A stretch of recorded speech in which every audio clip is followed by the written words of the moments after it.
নমস্কার মহারাজ।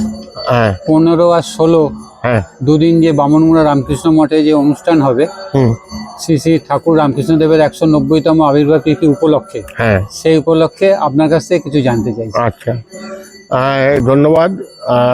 আমাদের এটা বার্ষিক অনুষ্ঠান। প্রতি বছর এই ঠাকুরের তিথি পুজো এবং উৎসব, এই ঠাকুরের তিথি পুজো এবং দোল পূর্ণিমা পরে বার্ষিক উৎসব অনুষ্ঠিত হয়। দুদিনের বার্ষিক অনুষ্ঠান, সেখানে বিভিন্ন সাংস্কৃতিক অনুষ্ঠান, তারপরে ধর্মসভা, এবং আমাদের এটা অনেকেই জানেন না যে এখানে একটি ছোটদের একটি প্রকল্প চলে, নাম হচ্ছে গদাধর অভ্যুদয় প্রকল্প। এটি শিক্ষামূলক, একেবারে যারা নার্সারি থেকে আরম্ভ করে ক্লাস 5 পর্যন্ত তাদের শিক্ষা দেওয়া হয়। তাদের কোচিং সেন্টার এক ধরনের, এবং সেখানে শিক্ষা, খেলাধুলো, স্বাস্থ্য পরিষেবা এবং তাদের চিকিৎসা সমস্ত কিছু করানো হয়, খাওয়ানো হয়। তাদের মাসে সপ্তাহে 3 দিন করে মাংস ভাত খাওয়ানো হয়, এবং যেদিন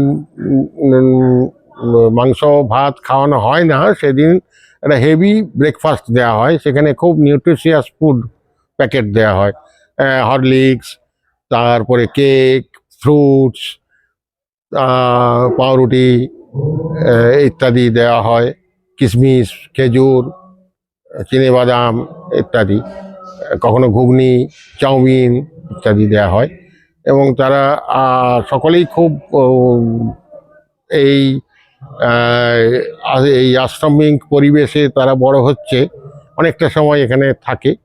তো তাদের যে বার্ষিক সাংস্কৃতিক অনুষ্ঠান, সাংস্কৃতিক প্রতিযোগিতা 1 মাস থেকে হয়েছে, এবং আগামীকাল সেগুলো ডিসপ্লে করবে।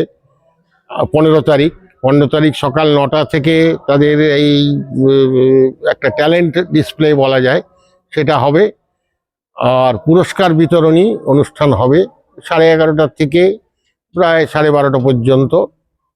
তাদের পুরস্কার দেয়া হবে, এবং তাদেরকে এটা পুরস্কার দেওয়া মানে উৎসাহিত করা, তাদের খেলনা, বই যেগুলো দেয়া হবে। এবং সেখানে পৌরোহিত্য করবেন আমাদের একজন স্বামীজি, বারাসাত মঠের অধ্যক্ষ মহারাজাও আসবেন।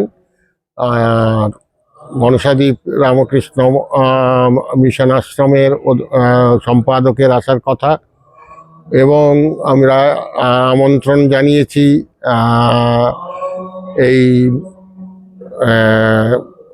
আমাদের বারাসাত পৌরসভার পৌরপ্রধান এবং উপপ্রধান, তিনি এখানকারই স্থানীয় কাউন্সিলর শ্রী তাপস দাশগুপ্ত। পৌর প্রধান হচ্ছেন অশনি মুখোপাধ্যায়। তারা কথা দিয়েছেন আসবেন, পুরস্কার অনুষ্ঠানে থাকবেন ছেলেদের উৎসাহিত করার জন্য। এই হচ্ছে সকালের অনুষ্ঠান। এবং কালকের যেটা একটা বড় একটা যে সমস্ত অভিভাবক, অভিভাবিকা এবং ছাত্ররা তো বটেই, তারা দুপুরে বসে প্রসাদ পাবে, অন্নপ্রসাদ। আর যারা অতিথিরা আসবেন, যারা অন্যান্যরা আসবেন, তারাও বসে প্রসাদ পাবে। আর আমাদের বিকেলে ধর্মসভা আছে। ধর্মসভায় আগামীকাল পৌরোহিত্য করবেন, অর্থাৎ সভাপতির আসন অলঙ্কৃত করবেন স্বামী নিত্য মুক্তানন্দজি, অধ্যক্ষ, রামকৃষ্ণ মঠ, বাগবাজার, কলকাতা, যেটাকে আমরা মায়ের বাড়ি বলি, যেখান থেকে উদ্বোধন পত্রিকা প্রকাশিত হয়, সেখানের অধ্যক্ষ তিনি আসবেন।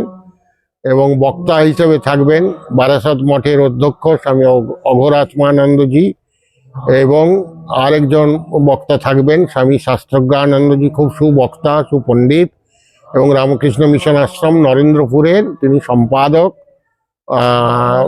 কলেজের অধ্যক্ষ ছিলেন, নরেন্দ্রপুর কলেজের অধ্যক্ষ ছিলেন, রামকৃষ্ণ মিশন বিদ্যা মন্দিরের অধ্যক্ষ ছিলেন, এবং খুবই সুন্দর বক্তব্য পেশ করেন। শ্রোতারা সব মুগ্ধ হয়ে থাকেন। এবং সন্ধ্যের সময় সন্ধ্যা আরতি যথারীতি হবে, তারপরে কোনো সাংস্কৃতিক অনুষ্ঠান হবে, নির্দিষ্ট কোনো কিছু নেই, মন্দিরে হবে।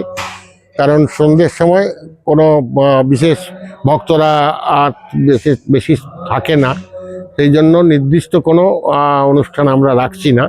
সন্ধ্যের সময় একটা ভালো অনুষ্ঠানই হবে, কোনো সন্ন্যাসী বা কোনো গায়ক এরকম। আর পরের দিন সারাদিনের অনুষ্ঠান, সকাল 4:30 থেকে সেই যে মঙ্গল আরতি শুরু হবে, বৈদিক স্তোত্র পাঠ, তারপরে ভজন কীর্তন, তারপরে হবে প্রভাত ফেরি। এই প্রভাত ফেরি 7:30টায় শুরু হবে। এইখানের এই আশেপাশে প্রায় 3-3.5 কিলোমিটার পরিক্রমা করে সেটা ফিরে আসতে আসতে প্রায় 9:30 হবে। তাদের যারা প্রভাত ফেরিতে ছাত্র ছাত্রী, অভিভাবক অভিভাবিকা, ভক্ত, মহিলা মায়ের ভক্তবৃন্দ, মায়েরা, শিক্ষক শিক্ষিকা, বিভিন্ন বিদ্যালয়কে আমন্ত্রণ করা হয়েছে এবং সেখানে সঙ্গীত, কীর্তন এবং এনসিসি ক্যাডার, এনসিসি তারা করবে, তারাও অংশগ্রহণ করবেন এবং আমাদের সাধু এবং যারা ভক্ত যে সমস্ত পরিচালনা করবেন তারা অত্যন্ত নিষ্ঠা সহকারে এখানে এই কাজের জন্য তারা সবসময় এই 1 মাস ধরে চিন্তা ভাবনা করে আজকে এই পরিস্থিতির মধ্যে আমরা নিয়ে আসতে পেরেছি। আর তারপরেই আছে কথামৃত পাঠ, তারপরে আছে কালী কীর্তন, বিখ্যাত আমাদের রামকৃষ্ণ মিশন কলকাতা বিদ্যার্থী হোম, সেখানকার বেলঘরিয়ার যে কালী কীর্তন, সাধু ব্রহ্মচারী ছাত্র তারা কালী কীর্তন পরিবেশন করবেন। তারপরে আছে একটা লীলাগীতি আছে, তারপরে আমাদের পালা কীর্তন আছে।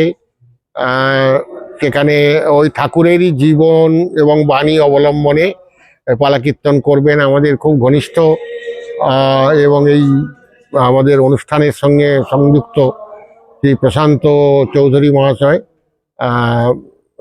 রানী রাসমণির এবং ঠাকুরের যে সম্পর্ক সেটা নিয়ে প্রায় 1.5 ঘন্টার একটা পালা কীর্তন এটা হবে। এটা খুবই আকর্ষণীয়, বিভিন্ন জায়গায় উনি পরিবেশন করেন বাংলার, খুব আকর্ষণীয়।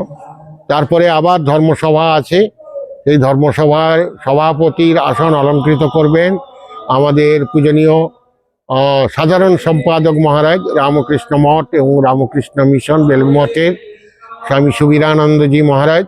উনি সভাপতির আসন অলঙ্কৃত করবেন এবং সেদিনের বিষয় শ্রীরামকৃষ্ণ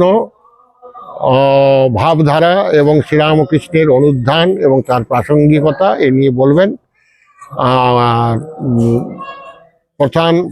প্রথম বক্তব্য রাখবেন স্বামী স্তবপ্রিয়ানন্দজি, সম্পাদক রামকৃষ্ণ মিশন আশ্রম মনসাদ্বীপ, এবং আরেকজন বক্তা আছেন Ramakrishna mission Kolkata students home বেলঘরিয়ার একব্রতা আনন্দজি মহারাজ।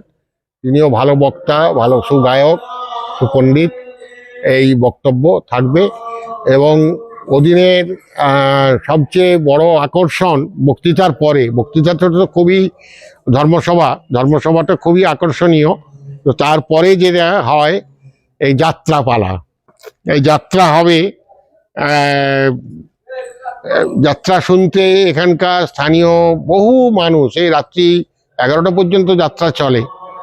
আর যাত্রা শুনতে এখানের স্থানীয় সমস্ত ভক্ত, মায়েরা, ছাত্র ছাত্রী তারা সকলে এসে উপস্থিত হয় এবং যাত্রা অনুষ্ঠান দেখেন, খুবই আকর্ষণীয়। আমি এই ভিডিওর মাধ্যমে, আপনার ইউটিউবের মাধ্যমে সকলকে আমন্ত্রণ জানাচ্ছি যে ধর্মসভা, 2 দিনের ধর্মসভা, 2 দিনের অনুষ্ঠান এবং যাত্রা অনুষ্ঠান, সাংস্কৃতিক অনুষ্ঠান সবাই যেন এখানে যোগদান করে এবং ছাত্র ছাত্রীদের উৎসাহিত করবেন, আমাদেরও উৎসাহিত করবেন। তাতে ঠাকুর, মা, স্বামীজি আপনাদের আশীর্বাদ করবেন, মঙ্গল করুন।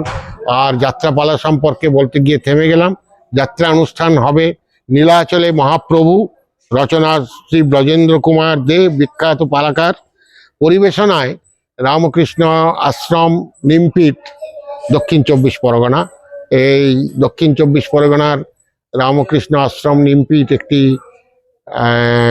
বিশিষ্ট আশ্রম, সেখানে বিরাট বড় শিক্ষা প্রতিষ্ঠান এবং গ্রামোন্নয়ন, কৃষি বিজ্ঞান এই সমস্ত নিয়ে তারা দুর্দান্ত কাজ করে যাচ্ছে এবং সঙ্গে সঙ্গে সাংস্কৃতিক অনুষ্ঠানও তারা পরিচালনা করছেন।